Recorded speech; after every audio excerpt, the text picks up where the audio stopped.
নমস্কার, শুভ সকাল। কেমন আছেন সবাই? আশা করি সবাই ভালো আছেন আর আমরাও বেশ ভালো আছি। আমি রীতা আমার নতুন একটি ব্লগে আপনাদের সকলকে স্বাগত জানাই। এখন সকাল ওই 6:30 মতো বাজে। তো আজকে একেবারে আর্লি মর্নিং থেকে ভিডিওটা শুরু করলাম।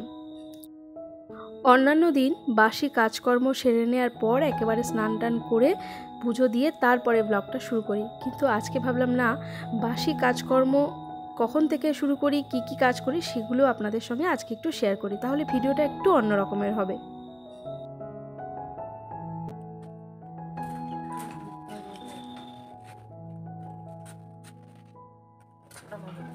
হ্যাঁ ঠিক আছে। বন্ধন দিয়েছিলে?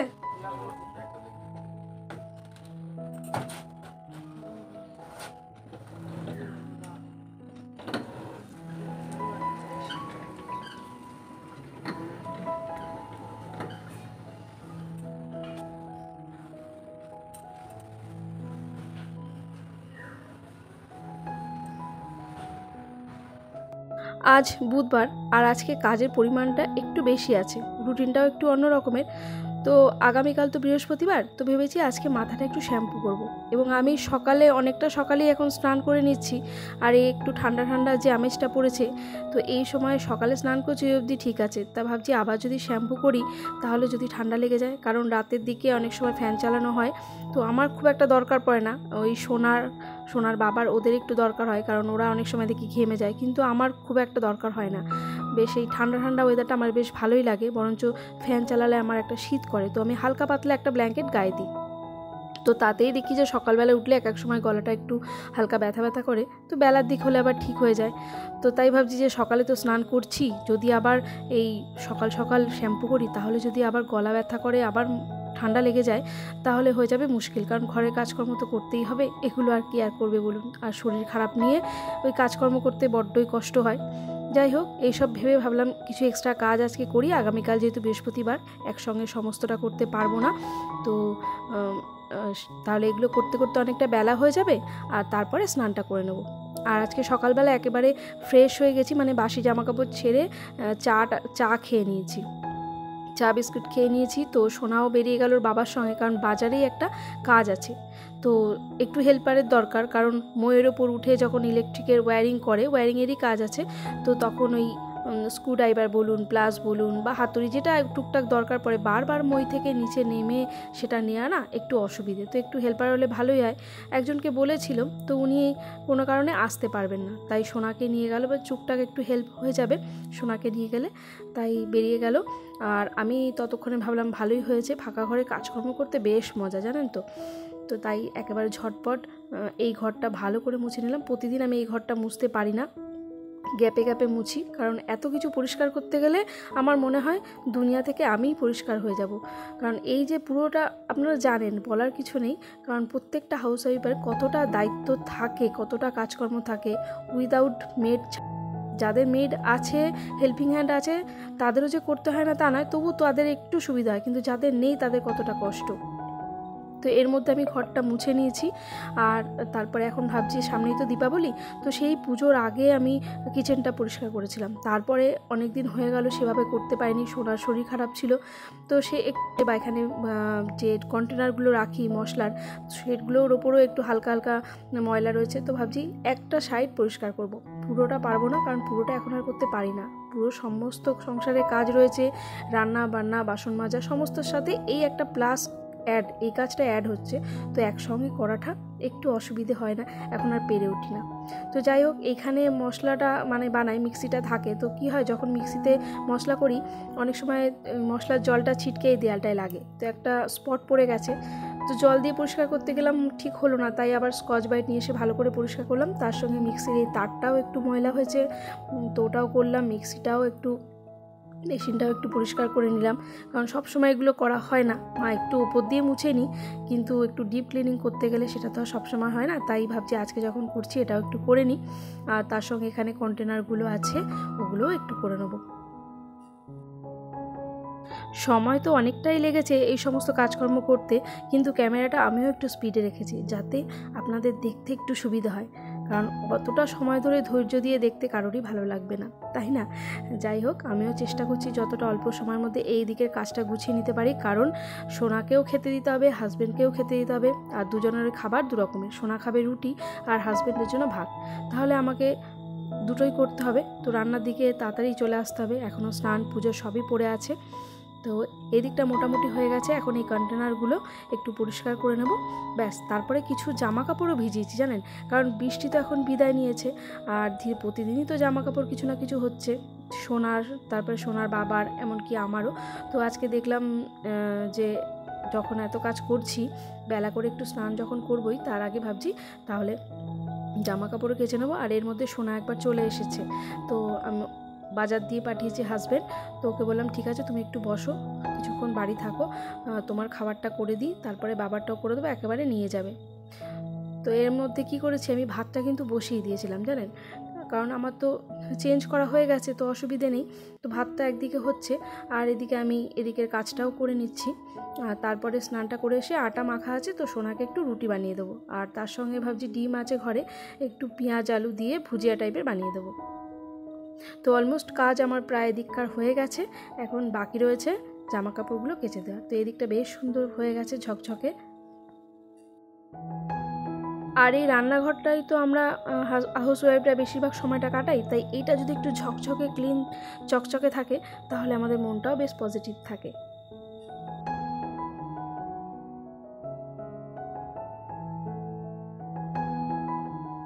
ব্যাস, কিচেনের কাজ কমপ্লিট। তো এবার চলে এসেছি এই যে কাচাকুচির কাজ করতে। তো অনেকক্ষণই জামা কাপড়গুলো ভিজিয়ে রেখেছিলাম, আর এবার এটা সেরে নিয়ে তারপরে ওদিককার নতুন ঘরের বারান্দাটা ঝাড় দেবো, তারপরে স্নান করব।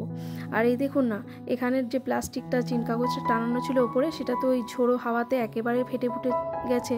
তো ওটা তো অনেক দিন আগেই খুলে দেওয়া হয়েছে। আর কি মারাত্মক রোদ, এই রোদেরও কিন্তু বেশ জোর। আমি এই রোদে যদি বসে এখন কাচাকুচি করছি, তো মাথায় কিছু ঢাকা না দিলে আমার মাথায় যন্ত্রণা শুরু হয়ে যাবে, কারণ একটু পরে স্নান করব, মাথা গরম হয়ে যাবে, মাথায় পড়বে ঠান্ডা জল, আর শ্যাম্পু করব, তো মাথায় যন্ত্রণা হয়ে যাবে। তাই ভাবলাম একটু মাথাটা ঢাকা দিয়ে দিই। তবে এখন আর টাঙাবো না, কারণ এই যে শীতকাল পড়ে যাচ্ছে, তো একটু রোদ থাকলে তাতে আবার সুবিধেই হবে। তবে বেশিক্ষণ থাকে না, কিছুক্ষণ বাদে আবার এখানে ছাওয়াও হয়ে যাবে। তো ঝটপট জামা কাপড়গুলো কেচে নিচ্ছি। আর ওদিকে ভাত আমার হয়ে গেছে, তো ওটাকে নামিয়ে রেখে এসেছি। তবে এবার সোনার জন্য রুটি করতে হবে, কিন্তু এখন আর যাব না, একেবারে ফ্রেশ হয়ে মানে স্নান করে নিয়ে তারপরেই যাব। তো জামা কাপড়গুলো কেচে নিয়ে সমস্তগুলো এখন মেলে দিচ্ছি। আর এখন বেশ মানে রোদের জোরটাও আছে, তো হালকা পাতলা জামা কাপড়গুলো শুকিয়ে যাবে, কিন্তু যেগুলো মোটা গেঞ্জি বা জিন্সের প্যান্ট আছে, এগুলো শুকোতে চাইবে না, এগুলো শুকোতে মোটামুটি 2 দিন এখন লেগে যাবে। চলুন বন্ধুরা, বাকি কাজগুলো সারতে সারতে এক বোনের কমেন্টে রিপ্লাই দিয়ে নিই। এক বোন আমাকে সুন্দর একটা কমেন্ট করেছে, যদিও আপনারা সকলেই এখনও পর্যন্ত আমাকে সুন্দরই কমেন্ট করেন, মানে ভালোই কমেন্ট করেন। যাই হোক, তা আপনাদের এই কমেন্টেই আমি অনেকটা প্রেরণা উৎসাহ পাই, যার জন্য এত কষ্ট হলেও ভিডিওগুলো বানাই। তো সেই বোন আমাকে লিখেছে, দি ভাই তুমি অনেক দিন থেকে ভিডিও করছো, তোমার ভিডিও আমার ভীষণ ভালো লাগে। তো অনেক দিন যেহেতু পেজটা হয়ে গেছে, তুমি মাঝে মধ্যে ভিডিও দাও না বলে তোমার রিচটাও অনেক ডাউন হয়ে গেছে। তো আমার মনে হয় নতুন করে একটা আবার অ্যাকাউন্ট খুললে তোমার গ্রোটা তাড়াতাড়ি হবে, আমরা তোমার পাশে আছি। তুমি এত কষ্ট করে যখন ভিডিও বানাচ্ছ, তাহলে আমার মনে হয় তোমার নতুন করে আবার একটা পেজ খোলাই ভালো, তাহলে তাড়াতাড়ি তোমার গ্রো করবে। বোন, তুমি খুব ভালো কথা বলেছো, আমি এতটুকু রাগ করিনি। তোমার এই কমেন্টের মধ্যে দিয়ে, বা তোমরা সকলে যে কমেন্টগুলো আমাকে করো, তার মধ্যে দিয়ে আমি বুঝতে পারি যে তোমরা কতটা আমাকে ভালোবাসো, কতটা আপন মনে করো। আমার ভীষণ ভালো লাগে, আমি ইন্সপায়ার হই, বিশ্বাস করো। তবে আমিও মাঝে মধ্যে যে মনে করিনি তা নয়, কিন্তু কি বলো তো, কিছুদিন নতুন অ্যাকাউন্টে ভিডিও দেওয়ার পর আমার সামনে এমন কিছু বাধা চলে আসে যে আমি আর কন্টিনিউ করতে পারি না। জানি না এটা আমার সঙ্গে কী রকমের একটা মানে ভগবানের লড়াই, বুঝতে পারি না, আমি কিছুতেই কাটিয়ে উঠতে পারি না। তবে আর কিছুদিন দেখি, অন্তত এই মাসটা, তবে ভিডিও দেওয়ার টাইমটাও যদি একটু এগিয়ে নিয়ে আসতে পারতাম তাহলেও ভালো হতো। তো চেষ্টা করব এই মাসটা পর্যন্ত দেখি, যদি দেখি যে কিছু ইমপ্রুভ হচ্ছে না বা গ্রো হচ্ছে না, তাহলে অবশ্যই তোমার কথাটাই আমি রাখবো, বা ওটাই হয়তো আমাকে করতে হবে, চেষ্টা করব। তবে আমি একদম রাগ করিনি, আমার ভীষণ ভালো লেগেছে। আর তোমরা সবাই যে আমাকে কতটা ভালোবাসো এই কমেন্টের মধ্যে দিয়ে, সেইগুলো আমি একদম মন থেকে ফিল করতে পারি, জানো তো। যাই হোক, এই দেখো না, তোমাদের সঙ্গে কথায় কথায় আমি কিন্তু বাকি কাজকর্মগুলো সেরে একেবারে স্নান করে সোজা ঠাকুর ঘরে চলে এসেছি। আর এখন অনেকটাই বেলা হয়ে গেছে, সোনাকে এখনও খেতে দিতে পারিনি। তো চলো ঝটপট মায়ের পুজোটা দিয়ে তারপরে যাই, গিয়ে রান্নাঘরে খাবার দাবারের জোগাড় করি।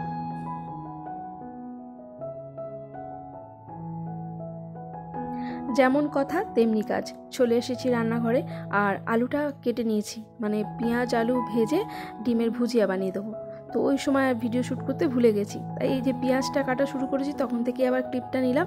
এই যে সরু সরু করে আলু কেটে নিয়েছি, এর মধ্যে পেঁয়াজও আছে। তো এটাকে একটু হালকা করে ভেজে নিয়ে, মানে ভালোভাবেই ভেজে নিয়ে তারপরে ডিমটা দিয়ে ভুজিয়া বানিয়ে নেবো। আর আজকে বানাবো ফুলকপি আলুর তরকারি। তো সোনা বলেছিল যে কাটা মাছ, মানে ওই রুই কাটা, এইসব বড় কাটা মাছ যেটা, সেটা দিয়ে ফুলকপি দিয়ে ঝোল বানাতে। তো সোনার বাবা সেই মাছই সোনার হাত দিয়ে পাঠিয়ে দিয়েছে, আবার সঙ্গে একটু লোটে মাছও পাঠিয়ে দিয়েছে। তবে লোটে মাছটা আজকে আর রান্না করব না, তো রুই মাছটাই রান্না করব আজকে, এরকমই ইচ্ছে আছে। কিন্তু কি হয়েছে জানেন, ওর যে এই পাশের বাড়ির জেঠিমা বেশ কিছু চিংড়ি মাছ দিয়ে পাঠিয়েছে। তো এখন পুরো প্ল্যান অন্যরকম হয়ে গেল। তাই ভাবলাম যে আর কাটা মাছ দিয়ে ফুলকপি আলু দিয়ে ঝোলটা আর করবো না, চিংড়ি মাছ দিয়েই করব। কাটা মাছটা দিয়ে ঝাল বানিয়ে দেবো, সর্ষে বাটা দিয়ে ঝাল বানিয়ে দেবো। তো সেটাও খেতে সোনা ভালোবাসে। তো ফুলকপি আলুটা কেটে দিলাম, ওদিকে আলু পেঁয়াজ ভাজা হচ্ছে, ততক্ষণে একটু কাজটা এগিয়ে রাখলাম। তো আলু পেঁয়াজটা ভাজা হয়ে গেছে, এবার একটু ফাঁকা করে এই যে ডিমটা দিয়ে দিলাম। তো এটাকে দিয়ে একটু ওই বেশ ঝুড়ো ঝুড়ো ভুজিয়া বানিয়ে নেবো। আর তার সঙ্গে আটা তো মাখাই ছিল, গতকাল রাতে মেখে রেখেছিলাম একটু বেশি করে, তাই কয়েকটা রুটিও বানিয়ে নিচ্ছি। তো এটার থেকে সোনাকেও দেবো আর আমিও দুটো খেয়ে নেবো। আর এই যে ভাতের ফ্যান ঝাড়াতে দিয়ে গেছিলাম স্নানের আগে। তো রুটিগুলো এখন টপাটপ চলুন সেঁকে নিই।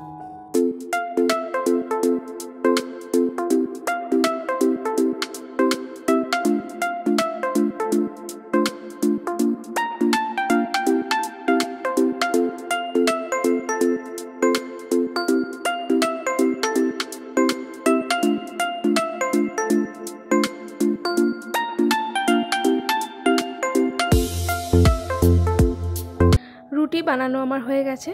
তো প্রথমে এখানে সোনাকে খেতে দিয়ে দিচ্ছি, আর সোনা খেয়ে নিয়ে তারপরে ওর বাবার জন্য খাবারটা নিয়ে যাবে।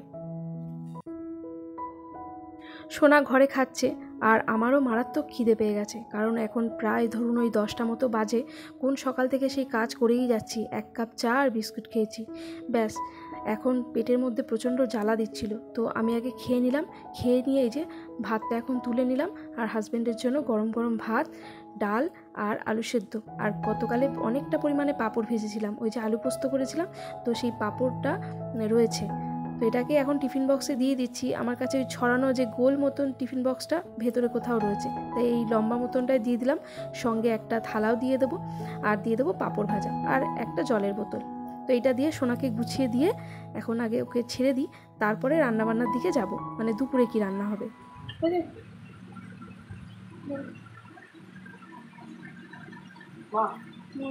ছাতা নিয়ে যা, ছাতা।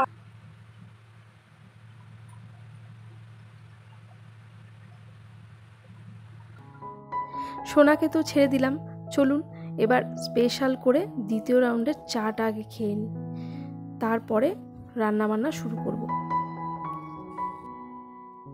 এখন না নিজেকে অনেকটা হালকা মনে হচ্ছে, কেন বলুন তো? সোনাকে খাইয়ে দিলাম, হাজব্যান্ডের খাবার পাঠিয়ে দিলাম, আবার নিজের পেটটাও ঠান্ডা।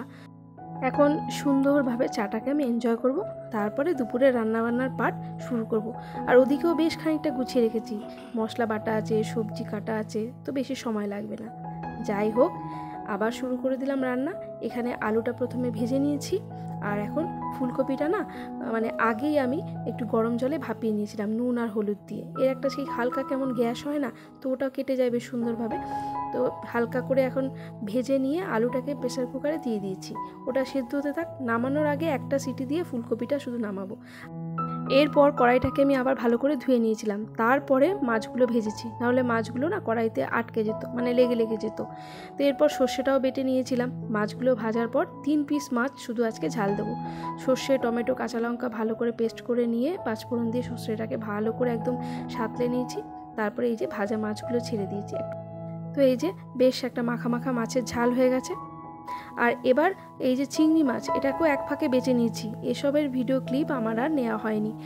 সব সময় ভিডিও ক্যামেরা করতেও ভুলে যাই, হয়তো ভিডিও খুলেছি কিন্তু ক্যামেরাটা আর চালু করা হয়নি। যাই হোক, চিংড়ি মাছটা হালকা করে ভেজে নিয়ে তার মধ্যে মশলা দিয়ে সুন্দর করে কষিয়ে নিয়েছি। আর এখানে সেদ্ধ করা ওই যে ফুলকপি আলুটা দিয়ে মশলাটার সঙ্গে আরও ভালোভাবে কষিয়ে নিয়ে পরিমাণ মতো জল দিয়ে দিয়েছি। নামানোর আগে একটু গরম মশলা দিয়েছিলাম। ব্যাস, এখানে তরকারি আমার রেডি। রান্নাটা না ভীষণ ঝটপট হয়ে গেছে, শুধু একটু বুদ্ধি কাটিয়ে প্ল্যান করে কাজ করলেই হলো, জানেন তো। তো উচ্ছেটাও কিন্তু আমি ভেজেছিলাম, সেটা আর আপনাদের দেখানো হয়নি। তো আজকের মেনুতে উচ্ছে ভাজা, চিংড়ি মাছ দিয়ে ফুলকপি আলুর তরকারি, তার সঙ্গে ছিল টক দই, গতকালের ভেন্ডির ঝাল, আলু পোস্ত, ডালও ছিল, আর মাছের ঝাল। সোনাকে খেতেও দিয়ে দিয়েছি আর আমিও খেয়ে নিয়েছিলাম। এখন বিকেল ওই 5টা মতো বাজে। তো হাজব্যান্ড একটা ভাড়া নিয়ে বেরোবে, আর আমারও এই জামা কাপড়গুলো তুলে নিতে হবে, কারণ সন্ধে নেমে আসছে। তাই কিছু শুকিয়েছে, কিছু ভেজা আছে, সেগুলো সেই মতো রাখবো। তাহলে চলুন, আজকে ব্লগটা এই পর্যন্তই। সকলে ভালো থাকবেন, আর ভিডিওটা কেমন লাগলো অবশ্যই কমেন্ট করে জানাবেন। ভালো লাগলে একটা লাইক করবেন। সকলে ভালো থাকবেন, সুস্থ থাকবেন, আবারও দেখা হবে।